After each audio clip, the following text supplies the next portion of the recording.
Excellente fin d'après-midi à toutes et à tous. Bienvenue sur Maritima pour parler football, pour parler Olympique de Marseille. C'est le premier bar des supporters de cette semaine au lendemain du match nul compliqué de l'Olympique de Marseille à domicile face au Stade de Reims. On va débriefer tout ça et on va régler nos comptes. Oui, parce que on s'était vu peut-être un peu trop beau avant cette rencontre de championnat contre le Stade de Reims qui finalement nous aura posé bien des problèmes. Jacques Ba, il est avec nous. Salut mon Jaco. Salut les amis. Steph Martins aussi, comme d'habitude. Salut à tous. Comment ça va les gars après cette soirée riche en émotions? Ça va bien, écoute, je me suis couché, j'ai bien analysé le match, sincèrement, je ne suis pas inquiet, frustré, oui, mais pas inquiet. Pour toi, la première impression, c'est laquelle, Steph? J'ai eu du mal à dormir par contre, moi, tu vois. Tu rentres à la maison, 00h30, tentes de prendre la douche, tu repenses à tout ça, beaucoup de frustration. Mais voilà, tu produis du jeu et je pense que quand tout ça va se mettre en route, et notamment même pour Elie, Wai, on va en parler, je pense que c'est que partie remise. 2 buts partout, messieurs, entre l'Olympique de Marseille et le Stade de Reims. On était très très loin de ce type de pronostic vendredi soir, ici même, à cette même place. Qu'est-ce qui a fait, Jaco, selon toi, que l'Olympique de Marseille n'a pas réussi à enclencher la deuxième une semaine après le succès à Brest? Je pense, à la première mi-temps, on avait l'occasion à plusieurs reprises de pouvoir scorer. On ne l'a pas fait par maladresse, par manque de lucidité, appelle-le comme tu veux. Et après, il arrive ce qu'il arrive. Donc c'est souvent dans ce genre de match, c'est les scénarios. Quand tu n'arrives pas à mettre des buts, souvent tu t'en prends un. Donc voilà, ça il va falloir le régler. Moi, si tu m'y autorises et si tu veux qu'on en parle maintenant ou après pour Eli Wahi, on va en parler un peu plus tard. Donc je pense que au niveau, si tu veux, dans ce match-là, mon chéri, ce qu'il faut arriver à analyser, c'est que on a eu des occasions, on s'est créé des occasions. Et quand tu connais ton problème, c'est moins difficile à régler. La saison dernière, tu en avais sur tous les bords des problèmes à régler. Là, il y a des réglages à faire, certes, mais on aurait pu faire mieux que ça, je le reconnais. Alors moi, j'en vois 2 véritables de problèmes. J'entends ce que dit Jacques sur le fait qu'on n'a pas réussi à être réaliste en première mi-temps. Mais est-ce que ça oblige l'équipe à revenir sur le terrain à la 65e? Non, et même De Zerbi, il a dit dans sa conf, il y a 20 minutes de trou noir. Et même lui, il a dit, j'arrive pas à comprendre, il va falloir que je me pose des questions pour essayer de trouver les solutions du pourquoi, du comment. Pendant 20 minutes, on a cessé de jouer au football.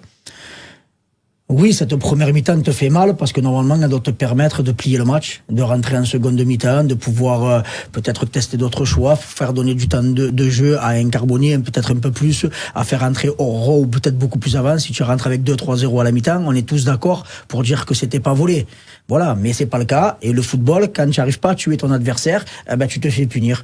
Et en 5 minutes, ils te mettent 2 buts sur une corner, une relance, une belle frappe, et un deuxième but où l'ailier gauche de Reims te fait un exploit. Voilà, où nos défenseurs sont un peu à la traîne et à la ramasse, et après tu galères pour te remettre dans le match, et tu arrives avec cette égalisation. Mais le match, tu dois le gagner 50 fois. Le maniaque que je suis, Karim, dirait que je vois les équipes adverses régulièrement. Tu as vu qu'il y a des petits plots, on se remet dans le move. L'Olympique de Marseille ne le fait jamais. Est-ce que ce genre de situation... C'est arrivé très tard. Voilà, très tard, hein.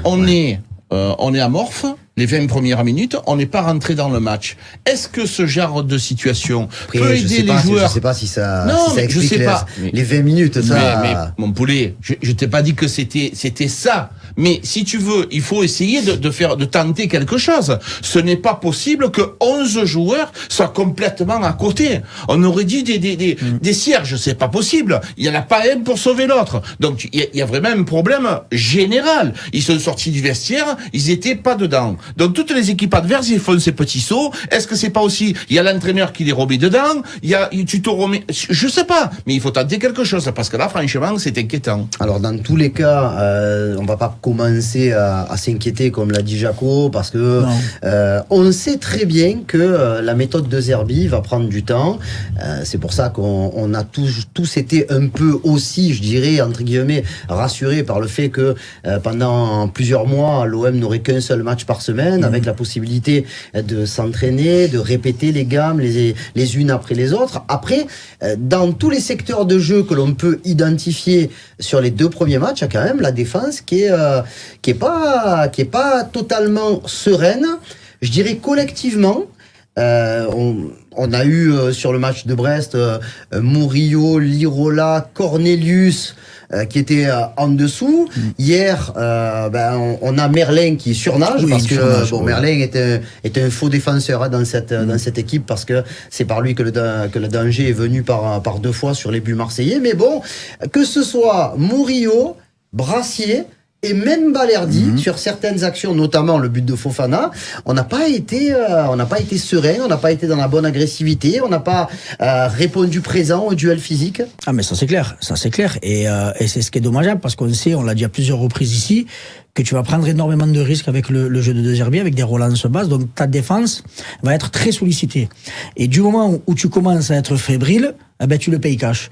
Et tu vois, j'ai l'impression de revivre un peu les saisons précédentes où à la moindre occasion adverse, ça fait mouche. Et toi, t'en faut 18 pour marquer. Bon, c'est pas le cas à Brest, on est d'accord, on a eu on a eu pratiquement après, du 100%. Ça change de marquer dès la 3e minute aussi. Oui, ça change, mais tu dois rentrer à la mi-temps tranquille et serein. Et c'est pas ce qui se passe. Et comme je me répète, dans le football, quand tu sais pas tuer ton adversaire, tu te fais punir.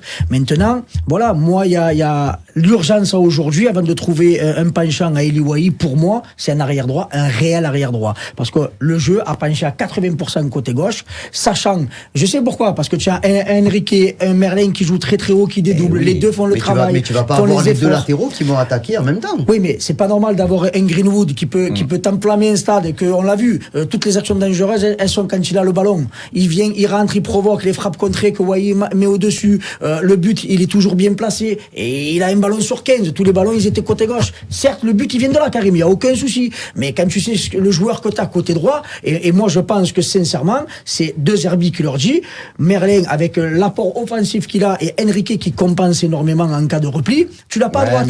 Et Murillo, c'est trop léger. Pour moi, c'est trop léger. Je suis pas complètement d'accord avec toi sur peut-être que Murillo est un peu trop léger, mais là aujourd'hui, j'ai vraiment pas l'impression que De Zerbi lui demande d'attaquer ne serait-ce que de la moitié de ce que fait Merlin, parce qu'après à un moment donné, je sais pas, moi tu prends l'exemple, on va prendre l'exemple du PSG quand il a ces deux joueurs de couloir. Alors c'est souvent aussi les 2 attaques, quand tu as Hakimi et qu'il avait Mendes à gauche, Karim. Ils peuvent des fois jouer à 3 axiaux, c'est différent parce que là tu joues à 4. Hein. Ouais, là tu joues à 4. Quand tu joues à 4 et que tes 2 latéraux sont happés par l'offensive, en même temps, toi tu parles souvent de cet effet banane pour essayer de faire en sorte d'avoir un déséquilibre offensif, mais de ne pas l'avoir défensivement. Qu'est-ce qu'on fait si Murillo et Merlin partent à l'abordage en même temps? Eh ben, ils sont pas là. Et moi, je rejoins Steph, il a raison à 1000%. Pourquoi? C'est interdit que Merlin puisse regarder où il est Murillo et dire, plus que lui, il a pris le couloir. Oui, non, mais pas en même temps, je veux dire. Voilà, mais justement, c'est aussi de l'intelligence des joueurs de se dire que Murillo, ils prennent le couloir. Ce sont peut-être des directives du coach. Mais c'est pas peut-être. Moi, j'en suis persuadé. C'est sûr et certain. Je suis persuadé que c'est les directives du coach. Mais modestement, on peut avoir, nous aussi, des petites idées en disant, il faut en user. Mais il faut pas en abuser. Des trajets préférentiels. Après, il faut pas que ce soit des trajets obligatoires. C'est-à-dire que quand tu es adversaire, tu te dis, bon, maintenant, on va se focaliser sur Merlin, sur le côté gauche. Il y a que lui à bloquer. Donc, moi, ce que je pense, quand je rejoins, je vais faire l'avocat de Steph, mais il en a pas besoin parce qu'il a bien débattu. Mais le Murillo, on a besoin d'un latéral droit qui soit défensivement plus costaud, mais qui puisse prendre aussi le couloir parce que ta star, c'est Greenwood, les gars. C'est Greenwood. Voilà. Et donc, tu t'en sers pas. Et si on a regardé les images à plusieurs reprises, il s'est agacé. Il n'a pas de ballon, le mec. Chaque fois qu'il touche le ballon, il se passe quelque chose. Et donc, je pense que c'est obligatoire. Et encore pire, du virage, tu vois bien la largeur du jeu. Même quand Balerdi a le ballon, je te garantis, à plusieurs reprises, il est seul sur le côté. Il ne lui donne pas. Il ne lui donne pas. Ça part à gauche. Mais il y a rarement des sauts de ligne de la part des défenseurs, hein. Même si Brassier en zone mixte nous a dit que c'était pas vraiment une consigne du coach, moi je veux pas le croire. Sinon allez, à une demi-heure de la fin, quand tu es mené 2-1 après le but de Fofana, tu vas un petit peu plus vers l'avant. Alors que là, même à la 93e, tu avais toujours le même circuit avec le ballon qui automatiquement, quand il était récupéré par Heubière ou par Kondogbia, il repassait derrière par Balerdi. Et la première touche qu'il pouvait trouver, c'est souvent Brassier à gauche ou Murillo à droite. Donc ça, on est habitué. Voilà, pour les gens qui connaissent le jeu des équipes de 2RB, ça a toujours été comme ça. Et je pense aussi que c'est un peu pour ça que les équipes de 2RB font de très bons résultats à l'extérieur et peut-être un peu moins à domicile, parce que il faut trouver le juste milieu. Après, je reviens vers toi, Jaco. Après, bien entendu, si l'Olympique de Marseille avait mis les ballons au fond des filets en première mi-temps, on n'en serait pas là à discuter de la tactique, de Murillo, de Merlin, de pourquoi il saute pas. Et oui, et donc, au niveau du football, même si moi, personnellement, j'ai trouvé les sifflets très sévères pour une première, pour un premier match à domicile, la semaine dernière, il a été plutôt correct. Et je vais même plus loin. Vous avez le droit de pas être d'accord avec moi, mais dans le jeu, moi je l'ai pas trouvé mauvais. Mais tu as besoin, pour un joueur de ce poste-là, pour un joueur, et tu es obligé d'en parler, qui a été recruté à prix d'or, de mettre les ballons au fond. Et oui, évidemment. Alors, ce que je disais, c'est que ce garçon-là, on lui demande de faire beaucoup d'efforts au niveau du pressing. Le pressing, moi, je pense qu'il faut qu'il soit organisé à 2 ou à 3. Il l'a fait à plusieurs reprises sur le gardien, sur le défenseur centraux. Il est venu presser. Il s'est asphyxié. Et à un moment donné, quand tu t'asphyxies, tu perds de la lucidité. D'accord? Et cette lucidité, tu en as besoin devant les cages. Je vais te prendre un exemple de Jean-Pierre Papin, si les jeunes peut-être ne connaissent pas, mais Jean-Pierre Papin, il ne faisait pas de travail défensif. Jean-Pierre Papin, il était utile uniquement dans les derniers mètres parce que défensivement, il ne travaillait pas. Si le mec... Il y avait des gens qui travaillaient pour lui. Voilà. Si le mec, qui travaille défensivement, qui crée des espaces et qui soit aussi le finisseur, ça mettra peut-être du temps. Il s'en est fallu de 10 cm pour que le but y soit accordé. Donc moi, je suis pas en train d'être l'agent ou le responsable d'Eli Wahi. C'est un joueur que l'on connaît. C'est un joueur qui a des qualités, de grandes qualités. Le seul défaut qu'on peut lui accorder, c'est mental, où il a morflé mentalement à Lens, et il faudrait pas que ces sifflets le fassent plonger. Surtout pas.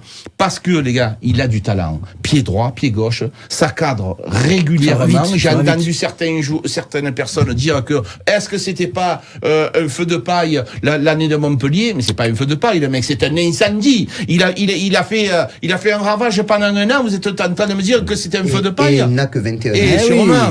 Donc laissons-nous un peu le temps quand même. Un match. Et le match de Brest, il a marqué. Oui, non, bien sûr, non, mais là, je pense que c'est de la frustration à chaud, parce que tu sais mais bon, que. Regarde, je sais que. Tudor a été sifflé avant son premier match. À l'issue, ça a fait 23 points sur 27 possibles. Tant mieux, donc c'est de bon augure. Non, mais Steph, c'est pas une bonne réponse de dire tant mieux. J'extrapole. Si tu préfères, tu as Aubameyang qui a été sifflé jusqu'au mois de novembre. 30 buts. Et avant qu'on en ait un qui marque 30 buts encore, le dernier c'était en 2003-2004, là maintenant c'est en 2000. C'est tout le mal que je lui souhaite. Maintenant, il a 4 actions où il doit à minima en mettre 2, c'est un joueur professionnel, qu'on le veuille ou pas, tu fais match nul parce qu'il met pas au fond. Et vous pouvez me sortir tous les arguments, les débats, tout ce que vous voulez. Ça justifie les sifflets. Ça justifie que le public à ce moment-là est mécontent. Voilà, maintenant, tu passes à autre chose, c'est des professionnels, des sifflets, il va s'en prendre encore dans tous les stades où il va aller.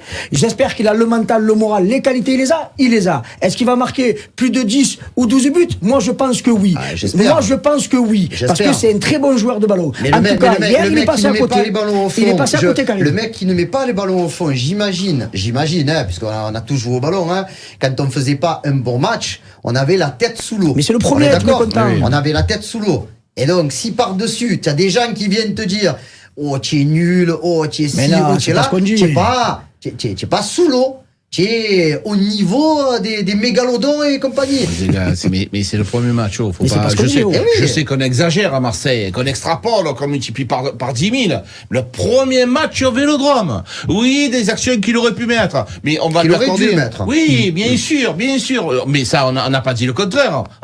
On dit simplement qu'on peut lui accorder quand même un peu de temps. Il faut lui accorder. C'est légitime. À Lens, à Brest, il a quand même été utile. Il a marqué un penalty, c'est pas évident, c'est un jeune joueur qui a eu une saison difficile. Moi, je demande un petit peu de sagesse. Voilà. Attendre un petit peu, 4-5 matchs, à ce moment-là, tu as le droit les supporters, ils payent, et ça les gonfle. Mais moi aussi, ça me gonfle. On s'est tapé dessus, on marronnait, lui, il m'a arraché le tricot parce qu'il pensait qu'il y avait but. Mais nous aussi, on marronne. Mais après, j'ai pas envie de lui taper sur la tête, parce que c'est notre numéro 9. On va être un petit peu patient. Allez, on va parler des satisfactions, parce que il y en a quand même eu dans ce match. Il y a des joueurs qui ont confirmé le match de la première journée. Il y a des joueurs, voire un joueur, qui a totalement inversé la tendance par rapport à son premier match à Brest, c'est Quentin Merlin. Il y a un joueur qui sera peut-être là, qui sera peut-être plus là à la fin de la semaine, qui a égalé ses stats de la saison dernière en Ligue 1 sur 2 matchs.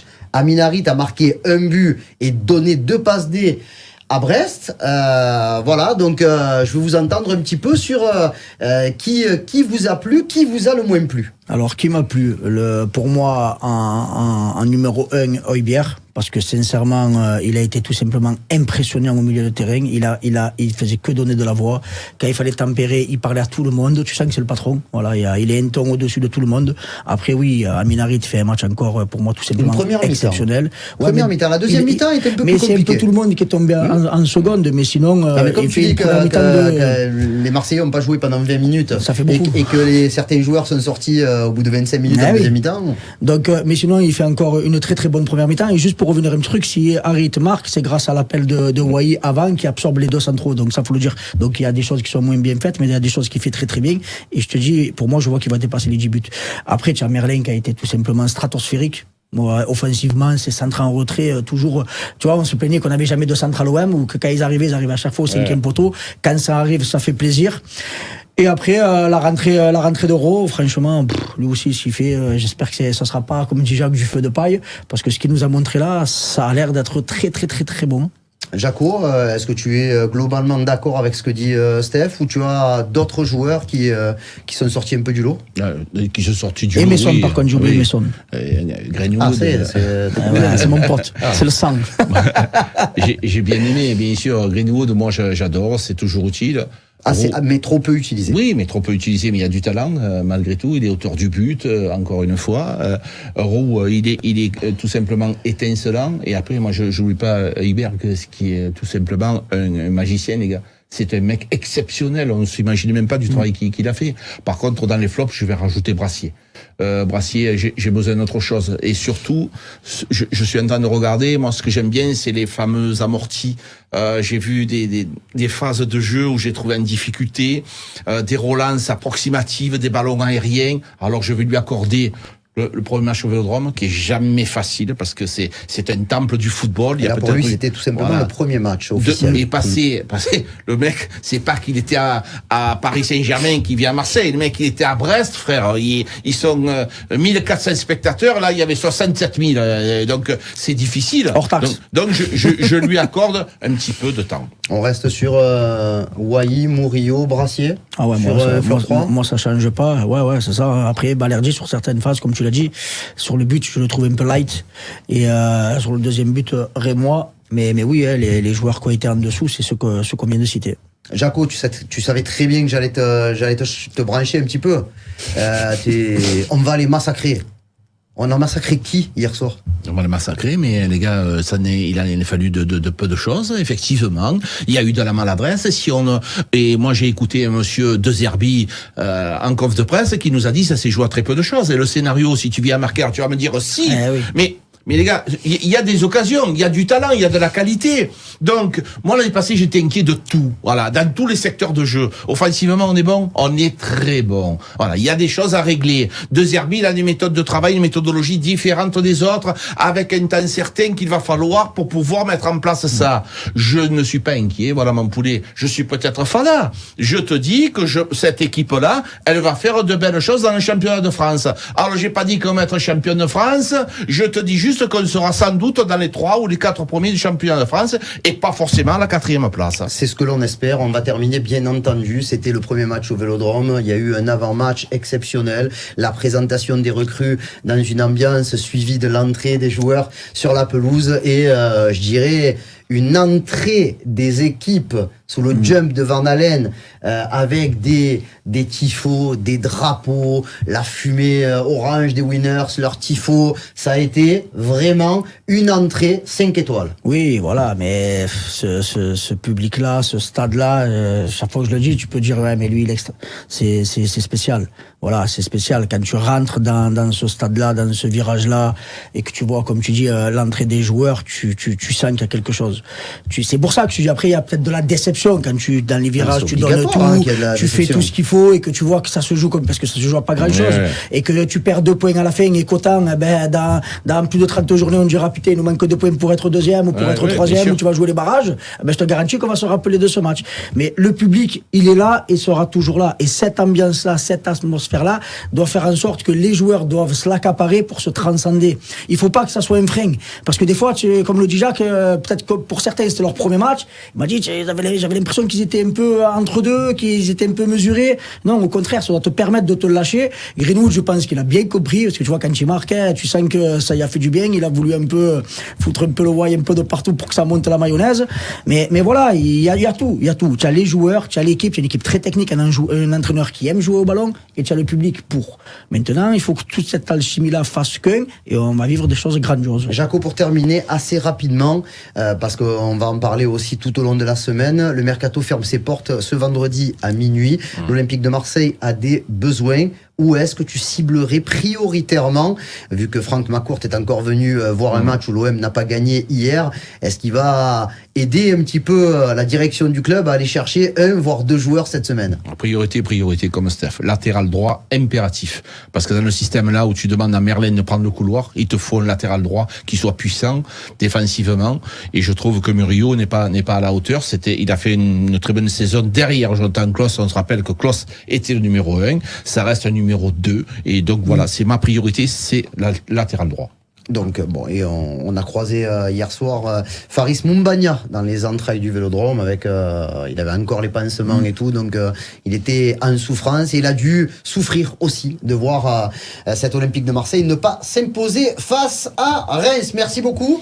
Merci messieurs, les amis. Je pense que vous prendrez un petit peu plus de temps demain ou mercredi pour aussi saluer la performance du Football Club de Martigues qui s'est imposé vendredi soir à Annecy sur le score de 4-2. C'est le bar des supporters du lundi au vendredi à partir de 17h30 à la radio. Le replay disponible à partir de 18h30 sur le site de maritima.fr. La diffusion télé également sur toutes les box et notre chaîne YouTube qui vous attend tous les soirs pour vous proposer ce programme spécial Olympique de Marseille, le bar des supporters toute la semaine. Bonne soirée à toutes et à tous et rendez-vous demain, même heure, même endroit avec à cette même place le retour de Marc Galli.